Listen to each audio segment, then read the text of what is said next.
Hey guys, and welcome to the Moms and Murder Podcast, a true crime podcast featuring myself, Mandy, and my dear friend, Melissa. Hi, Melissa. Hi, Mandy. How are you? I'm doing awesome. Do you know what I was just doing right before we started recording? Well, eating. That also. Okay. But before that, No. I was looking over our podcast reviews on iTunes, and we have had so many really positive 5-star reviews lately. I know you don't like to read the reviews as much as I do. I don't really read them that often, but I do go in there every now and then and look and see and try to shield my eyes from any 1-star reviews. But we actually haven't really had any lately. So thank you guys so much for rating the show and giving us good ratings on the show and writing us such sweet comments. We've had a lot of ones people have been writing specifically saying something they liked about a specific episode we've done recently. So it was fun reading a lot of those. So thank you guys so much. Yeah, and I know you like to hear the positive things. So there you go. I do. Well, emails, I see the emails and stuff, and those are typically positive. Very rarely does somebody send a mean email, and if they do, it's always like a fake email address. I'm like, have some backbone, back it up. But I'm not going to write them back anyway, so it doesn't really matter. But yeah, that's great. It's so nice. So nice. And it helps people find the show, and it's just very much appreciated. Yes, absolutely. So we started the story that we're continuing this week. We started it last week. We're doing the story on Colin Howell, and this was a story from Ireland, so very far away, and tons and tons of information in this case. So that's why we're here doing it in 2 parts. And this is part 2. Are you excited, Melissa? I am, because if you thought the story was just like, okay, I know where it's going, he killed them and blah, blah, blah. Okay, fine. But the details of this are absolutely unlike anything Mandy and I were just talking before, anything I've ever heard. Ever. Yeah. Truly one of the most bizarre homicide stories I think I've ever heard. Yeah. So without further ado, we will get started this week with a little recap of what we talked about last week, just to kind of refresh your memory. So we started telling the story about the murders of Lesley Howell and Trevor Buchanan. Their respective spouses, Colin and Hazel, were having an affair when Colin was struck with this horrifying idea of murdering his wife and Hazel's husband, and then staging it to look like they had died by suicide, allegedly after becoming just completely distraught over learning about the affair that Colin and Hazel were having. The bodies of Lesley and Trevor were found inside the garage at the former home of Lesley's father, who had recently passed away. So I know this is a lot to keep up with here. It all is important in the story, so I hope that we're going to do an okay job keeping it all together. Keeping up with it. Yeah. So it was determined that Lesley and Trevor had poisoned themselves with carbon monoxide, and the case was closed.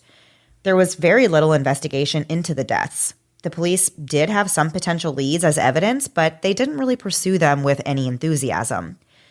Colin and Hazel continued their affair for 6 years following the deaths of their spouses, but they both eventually went on to remarry other people. Colin married a new woman named Kyle, who he went on to build a life with. They had 5 children together, and then years into their marriage, Colin told Kyle that he has this big confession to make. And it was actually 2 confessions. Number 1, he was having an affair. Number 2, he murdered his ex-wife and his lover's husband and staged it to look like they died by suicide. So we left off last week with Colin delivering this shocking confession to his wife, Kyle, but we still have a lot to get into in this episode regarding what happened next. So Colin goes on to elaborate to Kyle about exactly what happened. He said that he met up with Hazel on the night of May 14th, where he outlined his plan and the role he wanted her to play in the entire thing. Colin's plan was to murder his wife Lesley at their home, and then he would drive to the Buchanan house to kill Trevor. Then he said he would stage it as a suicide, so it seemed like Lesley and Trevor had a suicide pact with each other and that they died from carbon monoxide poisoning. Colin said Hazel didn't seem to grasp all of the details of the plan, but that she did agree to go along with it, even though she did express a concern about getting caught. Colin gave Hazel some lorazepam pills and told her to mix them into Trevor's dinner so he'd be subdued when Colin came in to murder him that night. Trevor was actually a police officer, so Colin's fear was that he would see him and then he has his personal firearm and he might shoot him. Oh, well, that's a valid concern when you break into someone's home to murder them. That really is. Colin instructed Hazel to make sure Trevor's car was parked outside the garage so he could pull his car in. So we assume that's so he could put his car in and then he'd be able to put Trevor's body in it without having to, bring Trevor's body outside to put it in his car. He also told Hazel to have a change of clothes for Trevor and make sure the fire pit was cleaned out so they could burn evidence in it later. And according to him, Hazel agreed to do all these things. So right off the bat for me, Melissa, I feel like carbon monoxide poisoning as a means of murder is not one that we hear very often. Right. It's usually, there's lots of other ways that we hear of murders, but already I'm like, this is the craziest plan that you're going to, this is the plan. But this is the plan, yeah. And then to say, hey, why don't you give him some sedatives or whatever? I'm just curious why he didn't go all the way with that and say, why don't we just completely poison him? It just seems, the whole thing just seems so wild and crazy to me that he wanted to subdue him so that he could personally go in there and attack him, which I find really interesting in this case. But at the same time, right, they did toxicology reports and found some sedatives in Lesley's body. So if there was a huge amount, then he knows that he's going to be caught, or there's going to be more questions asked, right? Yeah, for sure. So according to Colin's confession to his wife, Kyle, he said that he executed this plan on May 18th. His wife, Lesley, came home from the tanning salon and proceeded to drink a lot of wine that night. And he felt that night was just his opportunity to go through with it. He justified the murder because he said that he couldn't stand by and watch Lesley go through this. And by this, he meant drowning her sorrows and, just not really living her life the way that he felt that she should be living her life. And in his opinion, her alcohol problem was making her life awful. Colin contacted Hazel and let her know that he was planning to kill Lesley and Trevor that very night. He once again went over the plan with her, and she promised that she would have everything prepared just the way Colin told her to. He said the next time he called her, that's when she would know that Lesley was dead. At midnight, Colin said he saw that Lesley was in a deep sleep on the sofa in the living room with the quilt pulled up to her neck. So he waited for their children to go to bed before going out to the garage and getting a hose pipe that he already had picked out for this purpose earlier. He attached one end of the pipe to the exhaust of their car and fed the other end of the hose into the living room, where he placed it under Lesley's blanket. Colin then went to the garage and started the car, letting the exhaust fumes fill the immediate area where Lesley was sleeping.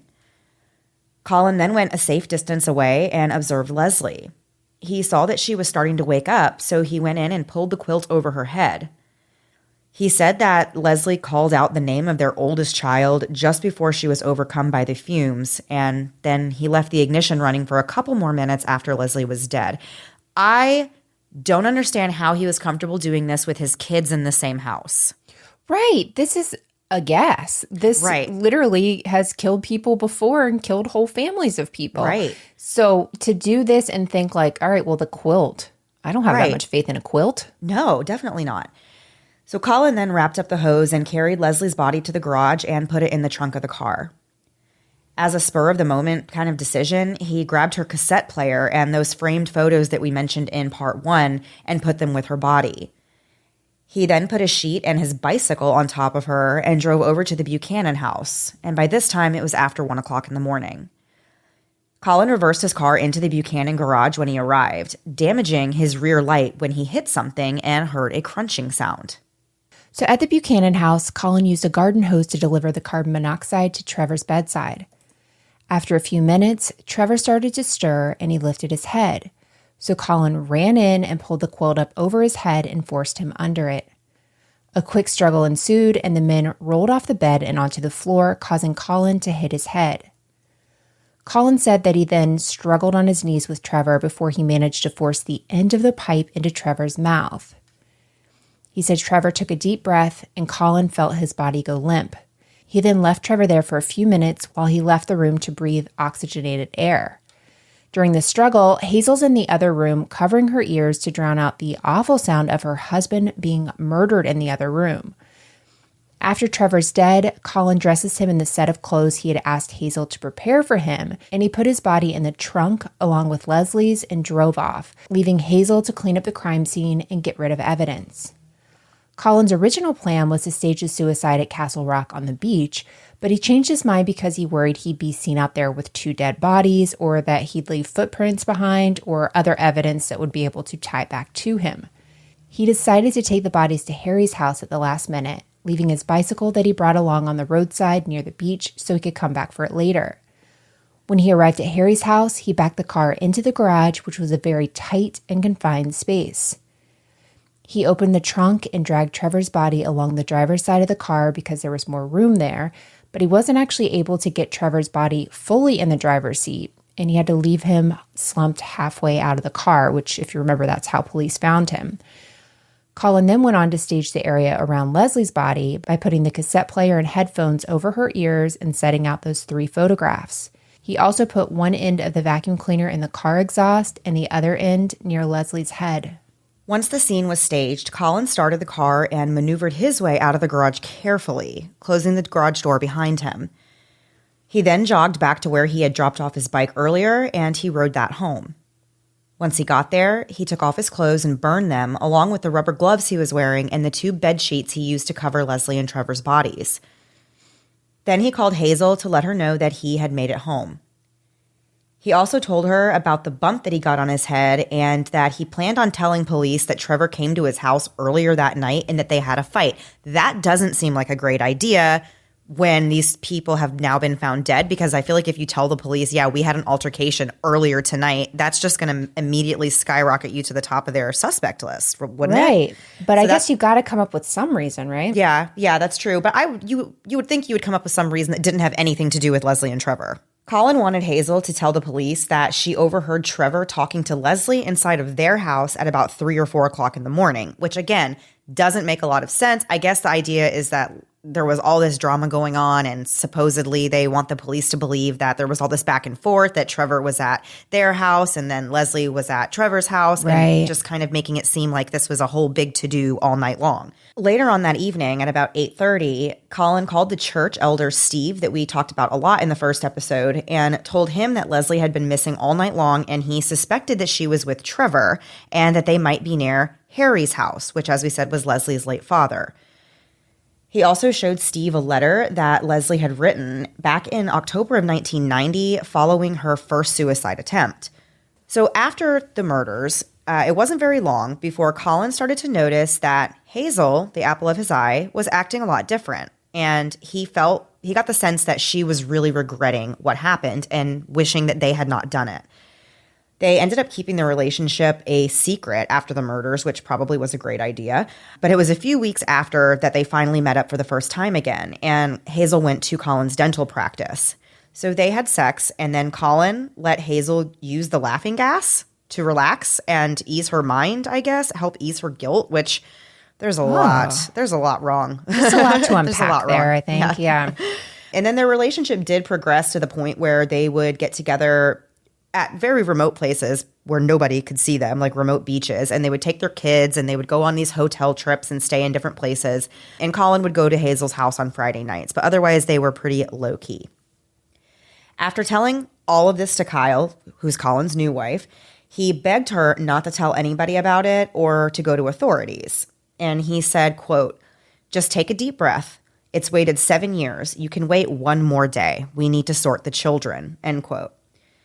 Kyle did not go to the police. And later she said that it was because she was scared and felt trapped and obviously super freaked out. I think we did mention at the end of the first episode, being in her position and hearing your husband, who you've built a whole life with, you have 5 children, you have a blended family, you both came in with children and now you have a lot of children.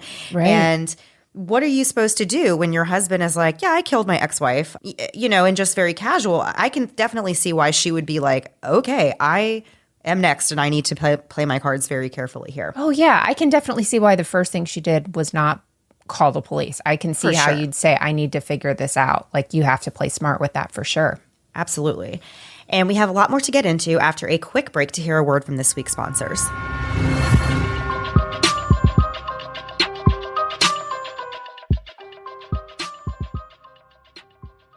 If you're like us, you're likely trying to soak up the last little bit of summer. This time of year is exciting and begins the countdown to our favorite time of year, which is the fall.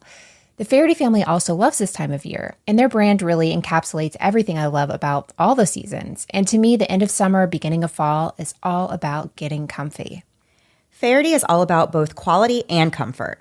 Take my Legend sweater shirt, for example. It was a staple in my wardrobe all last winter, and it's still the first thing I'll reach for now with the weather starting to show signs of cooling. The Legend sweater shirt is more than just your average flannel. It's perfect for layering and has that soft lived-in look and feel that just makes you feel right at home. And the more I wash mine, the more I love it. This is a piece of clothing I can picture having in my closet 20 years from now and still saying that it's my favorite shirt. And Mandy, if something happens to that favorite shirt, guess what? Faherty will actually replace it or fix it forever, no matter what.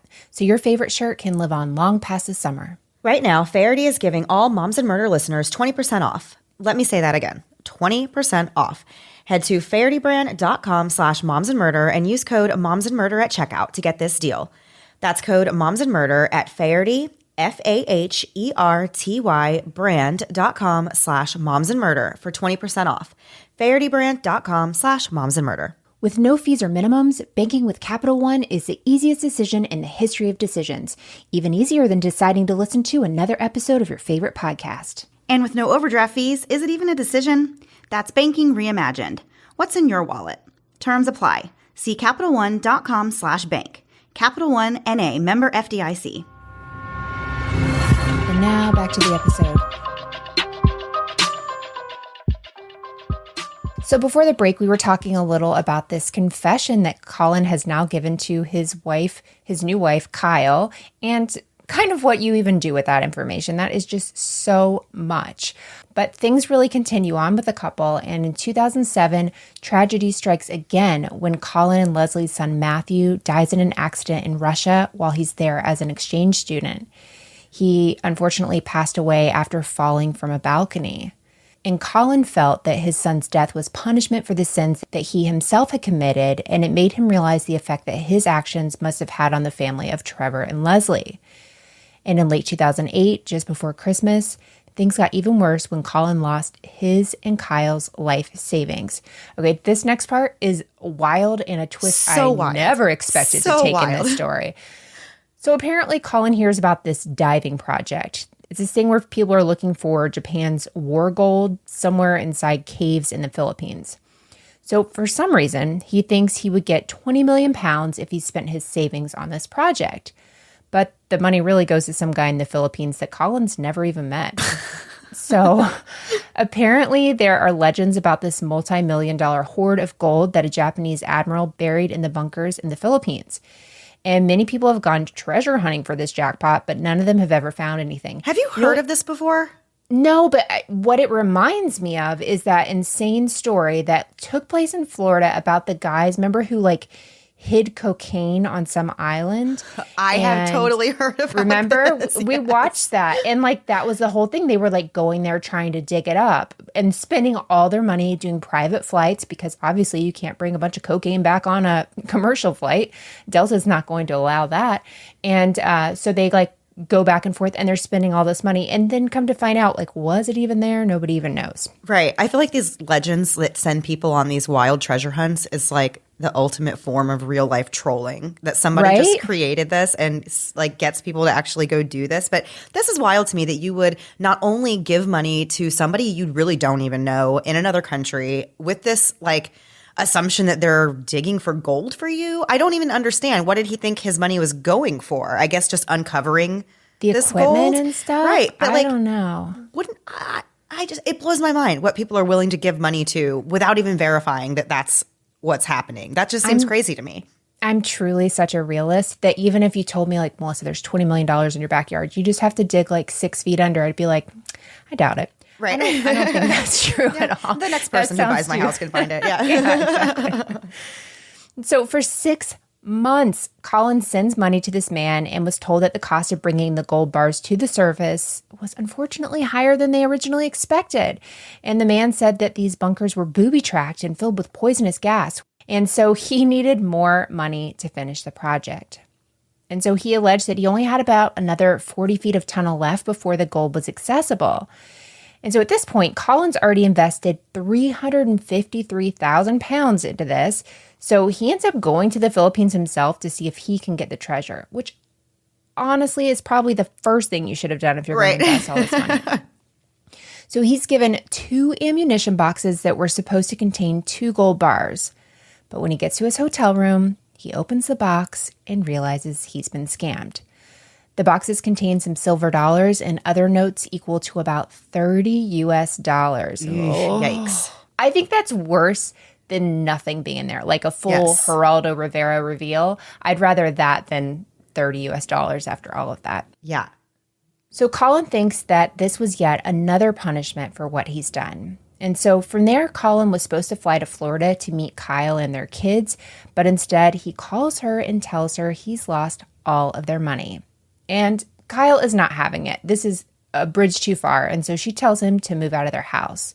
So Colin moves out of their house and goes to live in a deserted caravan park. So it's not exactly clear what happened next, but on January 29th, 2009, Kyle apparently just completely had enough of all of it, and she called the church elders and then called the police. Colin went to the elders on his own to confess what he did after he realized that he himself was a fraud and his guilty conscience was just eating him alive. Colin and Hazel were then both arrested and charged with both murders. Colin, who, as I just said, was kind of feeling this guilt, ended up giving a full confession. Kyle went back to the United States with all the kids, that's her kids and Colin's kids, and later filed for divorce. She didn't have any charges brought on her for keeping Colin's secret for so long. Hazel was subject to at least 14 different police interviews, and according to court documents, her version of the events changed a lot over the course of those interviews. Unlike Colin, Hazel continually tried to evade questions and wouldn't accept responsibility for what happened, and she lied to the police numerous times. At first, she said that her relationship with Colin was over before Lesley and Trevor died, and she claimed that she told the pastor of the church about their affair and then ended it, and said that she thought that was why Lesley had overdosed the first time when she had tried to take her own life. But when Hazel was confronted with evidence that her husband also had sedatives in his system, she started to be a little bit more truthful about what really happened, although not totally truthful. She said that after Lesley's overdose incident, she and Colin did resume their affair, and Colin told her that he was never going to divorce his wife, Lesley. But then he brought up the idea of killing their spouses instead. She said Colin never told her exactly how he was planning on killing them, and she didn't ask. She said it was on the night of May 19th that Colin called her and told her he was coming over. And when he showed up, he reversed into the garage and told her that Lesley was in the trunk already. Trevor was upstairs in bed, and Hazel said that she was scared and didn't know what to do at that point. Colin instructed her to go into the bathroom and shut the door, which she did, but at some point she looked out and saw Trevor's body on the hallway floor and saw the hose running from Colin's car into the bedroom, which led her to assuming that Trevor died by carbon monoxide fumes. Hazel denied giving her husband any sedatives that night and said that if he had any in his system, then he must have taken them himself before he went to bed. According to Hazel, once Trevor was dead, Colin told her to cut up the hose and burn it, as well as to wash the covers on the bed and open the windows to air out the room. She didn't know where he was going when he left with the bodies, and she said she really didn't want to know. It was through the church that she actually found out where the bodies were found. Hazel's story actually changed a lot after her initial account, but she did eventually admit that Colin planned to show up with the intention of killing Trevor that night, and she said she knew it was going to be carbon monoxide poisoning, but otherwise she said she really wasn't aware of the full details. Hazel said she was scared that Colin would kill her too if she didn't cooperate with his plan. She said he told her what to say to the investigators when they came around asking questions as well. Hazel had been warned by people to stay away from Colin, but she was really charmed by him and the way he loved to take risks, which is, to me, the least attractive thing in a person. I'm such a safety-first person. Absolutely not. No, thank you. So at one point, she felt truly in love with him, but she said after the murders, her feelings began to change and the relationship deteriorated. Hazel said that when things ended, Colin was very upset with her, and he would call her and kind of creep around the back of her house, drive up and down her street, and she felt that he was very controlling and that she was really easy prey for him. In 1996, Hazel said she finally told Colin she didn't want to see him anymore. And finally, nearly 15 years after the murders, Colin pleaded guilty to both counts on November 18th, 2010. His attorney alleged that Colin thought he was doing something good at the time of the crime and that his thinking was distorted and that he believed murdering them would alleviate their emotional pain.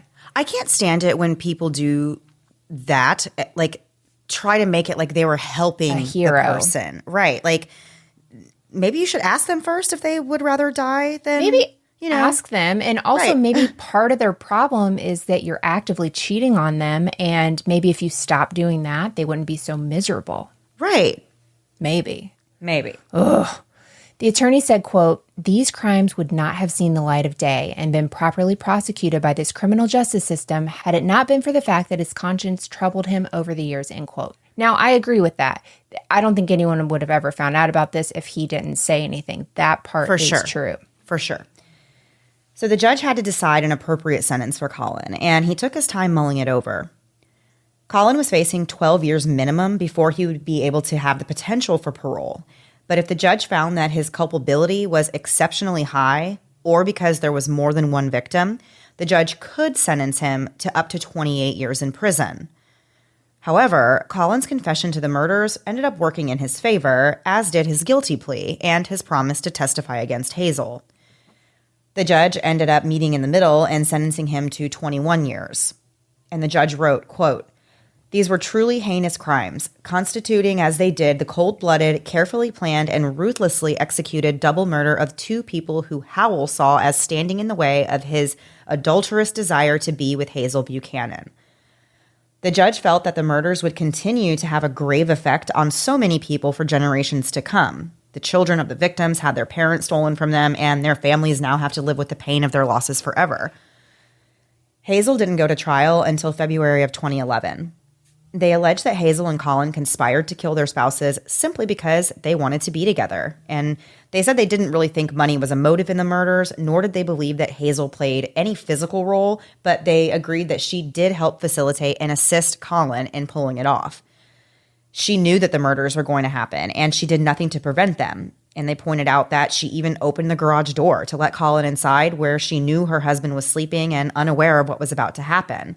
She also provided a change of clothes for Colin to dress Trevor's body in, and she cut up and burned the hose and just made other efforts to destroy or conceal the evidence. And finally, she hid the truth from the police and gave them a false narrative that was designed to mislead them and cover up the fact that Trevor and Lesley did not kill themselves. And we have a little bit more to get into before we wrap up this story, and we're going to finish it up after one last break to hear a word from this week's sponsors.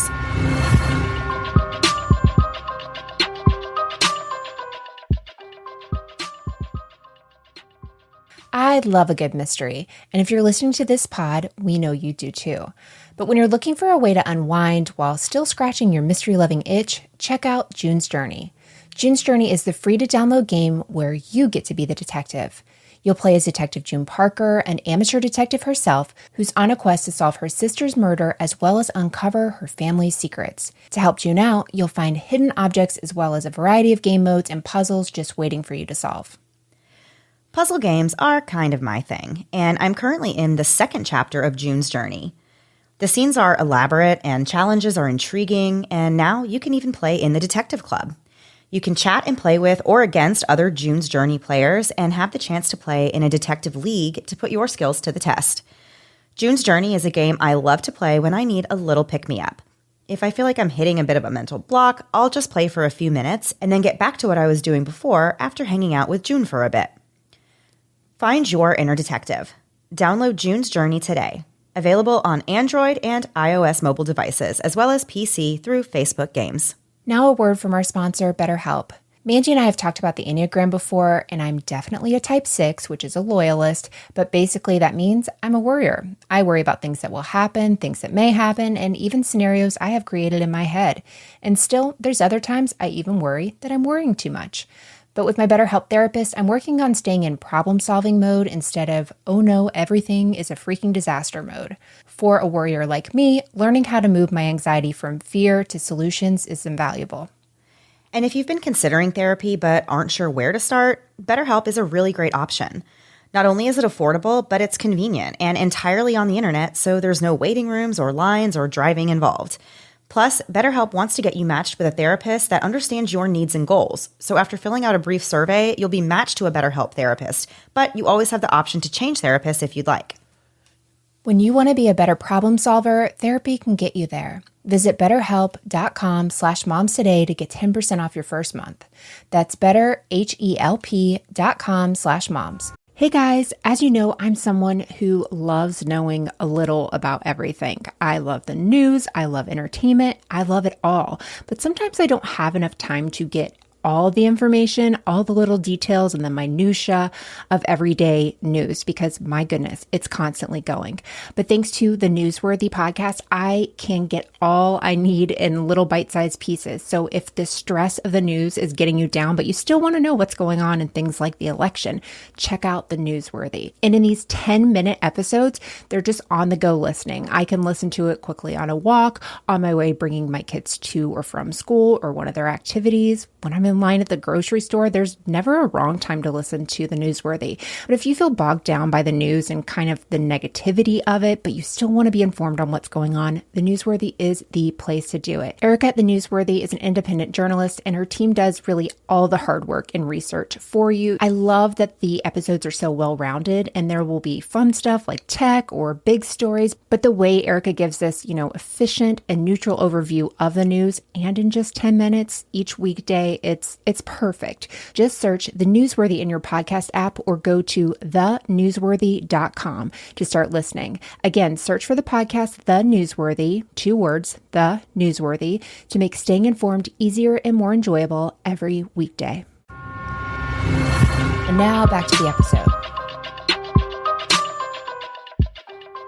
So before the break, we were talking about Hazel's portion of the trial and the evidence that they had against her in the trial. And Colin ended up testifying for the Crown against Hazel, and he detailed how he had planned the murders and then executed his plans. He said everything was really all of his idea, but that Hazel did cooperate. He said she was worried about getting caught, but it wasn't enough to make her ask Colin not to do it. She never once told him it was a bad idea, but after it was done, he said that it was very clear that Hazel was immediately regretful. Hazel's defense cross-examined Colin for 12 hours. They actually accused him of killing Lesley so he could get her money. And Colin said that was totally wrong and that money was not the motive or even considered. The motive was completely his love for Hazel. He claimed he didn't even think the life insurance would pay out because Hazel died by suicide. And I always thought that too. I thought that was like the one thing. I think that's a clause that can be in some insurances. It's probably not every single one. Yeah, but I'm sure that is – I've definitely heard that before, that's a thing. Right. Okay. So they also accused Colin of drugging Lesley with sedatives so he could leave the house unnoticed for these hookups with Hazel, but he said that Lesley took sedatives and she drank wine on her own, so he didn't have to do any of that. There were actually no witnesses called by Hazel's defense. They argued that Colin controlled her and he forced her to take part in the murders. The jury started their deliberations on March 2nd. After 2.5 hours of deliberating, Hazel was found guilty on both murder counts. She was facing a minimum of 12 years, but just as the judge had done in Colin's case, Hazel was sentenced with a harsher punishment due to the nature of the crime. She actually received 18 years. The judge in her case said that both of the victims were exceptionally vulnerable as they laid asleep while they were being murdered, and that Hazel had a high culpability in the crimes because she knew about it and she did nothing to stop it. The judge said she could have told someone else, called the police, or even refused to let Colin inside to kill Trevor after she knew he had already killed Lesley.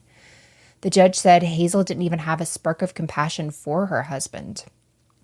Furthermore, the judge felt there were a lot of aggravating factors in the murders, including the premeditation and the destroying of evidence.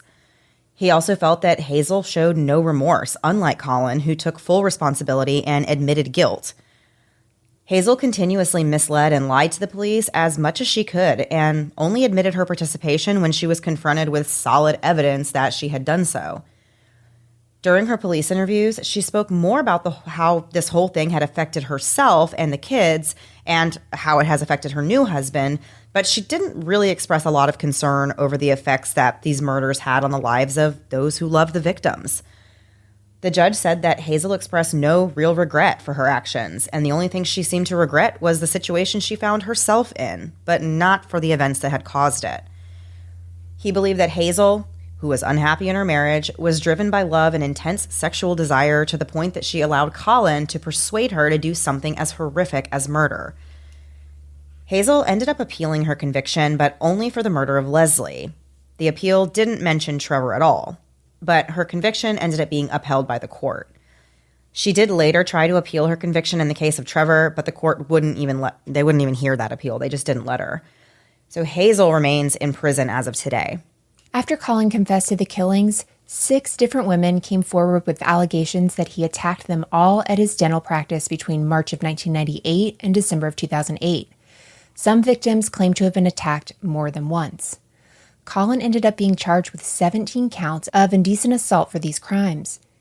In May of 2011, he pleaded guilty to 9 of the charges and admitted to sedating women and abusing them while they were in the dental chair. So disgusting. I know. I can't even comprehend There's no that. words for that, yeah. Yeah.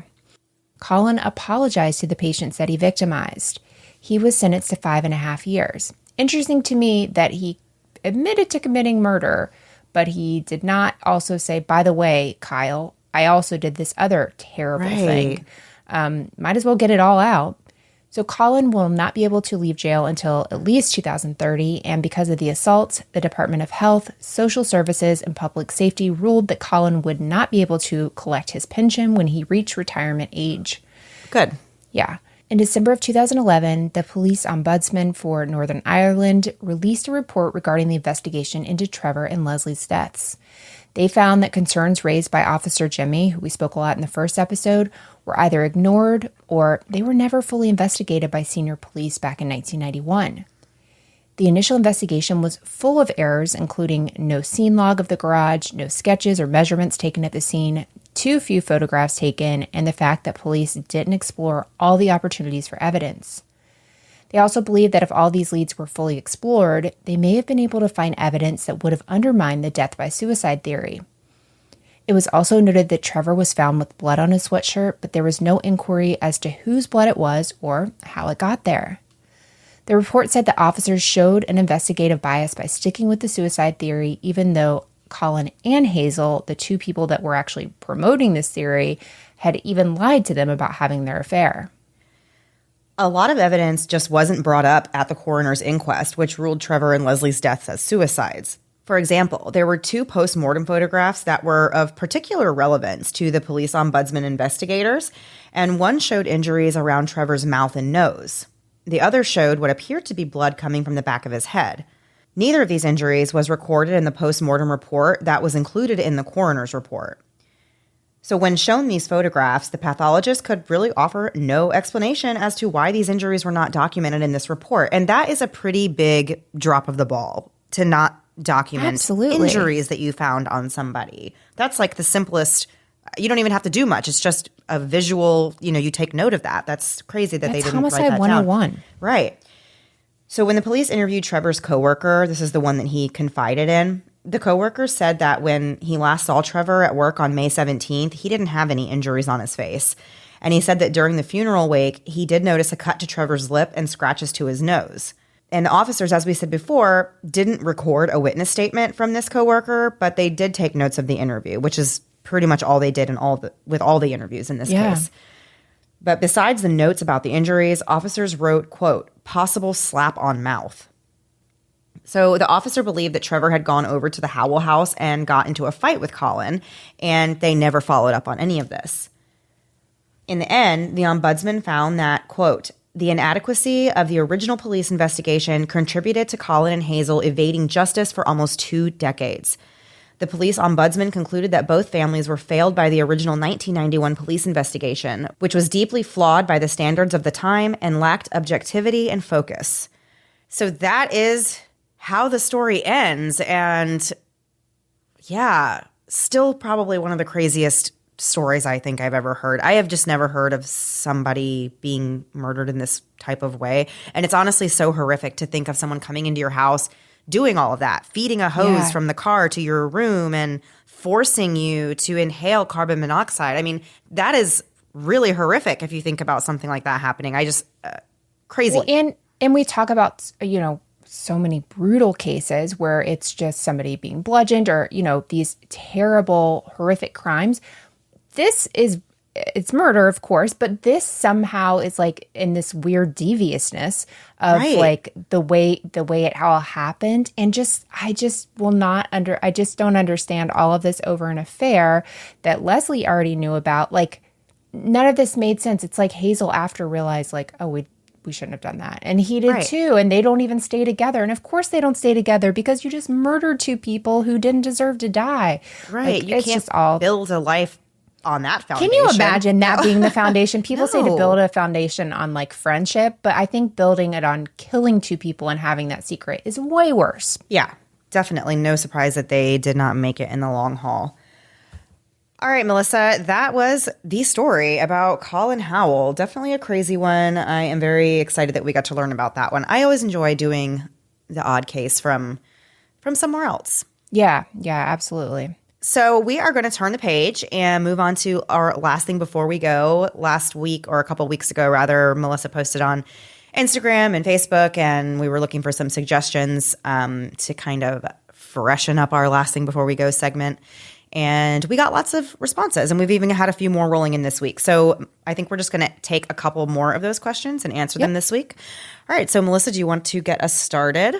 Sure. Okay. I really enjoy this one because I would like to forget it.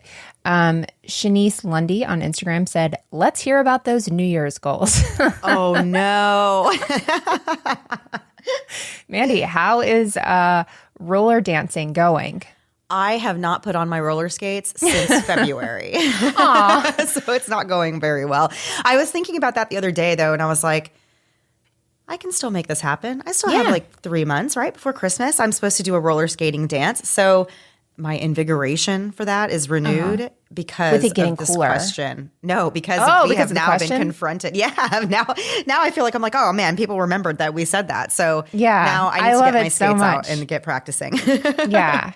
I'm going to give an update on my bathroom. So I clean my bathroom every couple of days. I do not do it every day now, but I do have a new like master cleaning list that I love. Like every day you clean something different, and it normally helps. But I also don't kill myself over it because I am learning in my older years that everything is about moderation. And when I feel like I'm going to fail because I'm going to miss like cleaning the grout in the bathroom one day, then I feel like, well, what the heck is the point of any of this? I'm a fraud. I'm a freaking fraud. I can't do this. And so I'm learning to kind of let that go, but like keeping things pretty clean. Plus the kids aren't home every day. So it's helpful. I can get more done. But yeah, cleaning toilets every day, that's been gone probably since February. Yeah, I didn't think since February. I didn't know how long that would last for you. It wasn't like the worst thing. Like it really did help. And now I'm like always like, why am I not still doing that? But it's, it is what it is. Well, there you go. I mean, I'm proud of you that you're still cleaning your bathroom every few days and scrubbing toilets. I think that is still maybe getting done once or twice a week here. So you're doing better than we are. Well, listen, I just can't take it. It just drives me crazy. Okay, Mandy, what do you have next? Okay, so this is one that has come up a couple of times I've seen, but this particular question came from our friend Diana on Instagram, and it was kind of vague. It just said, can we talk about Mandy's fitness? So I have mentioned on the podcast briefly a couple of times, but have never really elaborated that I like made a whole lifestyle change a few years ago since we have been doing the podcast. So people who have been listening and following us for a long time have obviously seen that journey, and I really haven't spoke that much about it. But as you know, Melissa, fitness kind of became very personal to me a few years ago. I think it's almost been 3 years now that I decided I was going to make a change and I wanted to just get healthier. That's really where it came from. And I do think this is kind of an important topic to touch on, especially for moms, because a lot of us get to this age where we're in our 30s or 40s and we're thinking like, what's the point now? Like I've never exercised. I've never done anything like this. Why would I start at this stage of my life? And I kind of was there as well. But I lost my dad. He was really young. He passed away about 12 years ago now, and he was only 52. And he was never very healthy and active. And he had a lot of heart, related problems, cardiac issues and things. And that was kind of one of my big reasons that I wanted to change my own lifestyle and get a little bit healthier, be a little bit more active, lose a little bit of excess weight that I knew was contributing to me not feeling as good as I should feel and not feeling as healthy as I should feel for my age.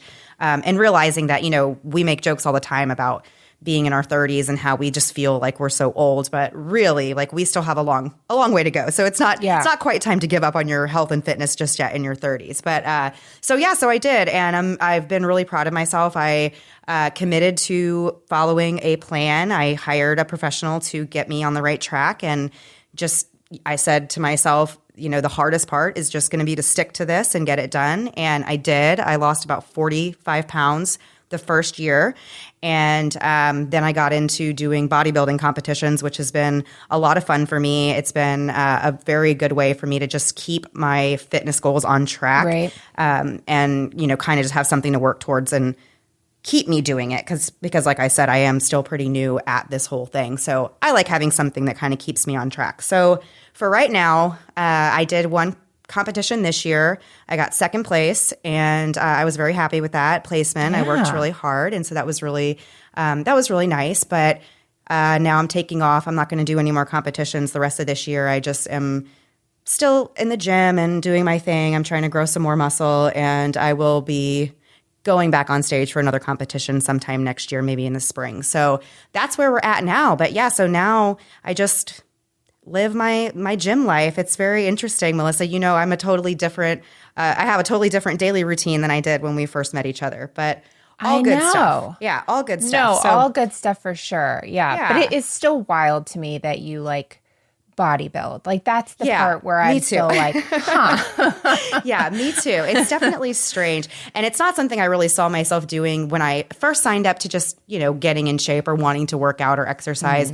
But I feel like most people who do start a fitness thing, they kind of realize how many options there are in the fitness world and how many things that you can do to stay in shape and to have fun while you're doing it. And I just learned that I liked lifting weights, and I enjoyed the whole process. And with bodybuilding, there's the structure is a huge component of it. And I felt like I needed that and still do. And that's one of the things I appreciate the most. So yeah, so my takeaway from that is if you're thinking about it or thinking, I really want to try and, get out there and try to become more active, go for it. Just do it. It's a slow process, and that's okay. Like, you can start slow, and who knows where you'll end up in 3 years. You could be bodybuilding.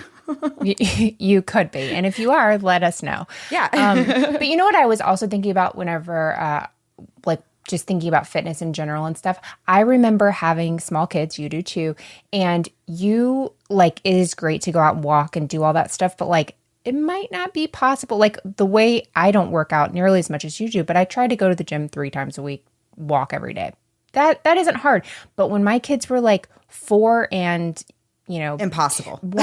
Absolutely impossible. And it would have killed me if I was trying to, do that. You could not do it. So I think you and I both are very lucky now. We have our kids in school, and we have the option to work out and do all this stuff, where I know you and I both, we couldn't have done it a few years ago. It just wasn't in our life. 100%. 100%. Right? And there's so many different ways to be active and healthy too. Like absolutely. You said. It's all based on your personal goals and how much time you can dedicate and how much time you want to dedicate, because not everybody wants to do what I do. And no, I love it for you. I'm proud of you. I love it, but I've definitely encountered more people than not who say they could absolutely never do it. And I get it, because I wouldn't never say that someone should do what I did, but getting healthy and becoming active, yes, absolutely all for that. If you can get out and take a walk once or twice a week, that's awesome. That's great. Yeah, absolutely. I totally agree with you. All right. So do you want to do one more question, Melissa? Oh, sure. How about this last one? Okay. This is VandyGrad231 on Instagram. Okay. I've never had this question, and I'm kind of excited. If you could time travel, what time period would you go to and why? Ooh. Do you want me to go first? Yeah. Go ahead. Okay. I'm going to say that I would go to, I'm so boring, I would go to, let's say, the 50s. Do I have a reason? No. But I like the skirts that the women wore. I was going to say, you just want the style. You just like the style. Yeah. You did that. Seems like you could, I don't know if I would like that, actually. I'm thinking I would, but okay, let's say that everything's even. There's no terrible things that we know happen then, blah, blah, blah. Just for the fun of it, I would like the skirts. I would like to go to a sock hop. How about that? No. Yes. Nay. I would like to see a sock hop. I don't want to go. You think I want to go and dance? No, I just want to go see a sock hop. So there's my answer. Yeah, 50s would be fun, I think. For me, I am going to have to say I'm going to the 70s because I am just a hippie flower love child. You're a hippie baby, at heart. Yep. Yeah, so I feel like I was definitely born in the wrong time because there's no hippie flower love childs in 2022. So, well, I mean, I guess there are, but they look a little different than they did in the 70s. Well, so do you. Hating on other flower hippie child babies, and you're one of them. Right. I know. True. Yeah. So I would definitely go to the 70s, and because I like the style, but it just seemed like such a cool time. I mean, it definitely seemed like a more sketchy and potentially more dangerous time, but it seemed like a fun time. Yeah. We weren't there, so we can say these things. Right. Yeah. Okay. Well, there you go. Alrighty. Well, that was it for this week, guys. Thanks for coming back for part 2, and we will be back next week. Same time, same place with a new story. Have a great week. Bye. Thanks so much for listening to the Moms and Murder podcast. Make sure to check back with us next week for a new episode. You can also find us at momsandmurder.com, where you can connect with us via social media. Please make sure you subscribe and give us 5 stars, because giving us 4 stars would be a crime. Thanks so much.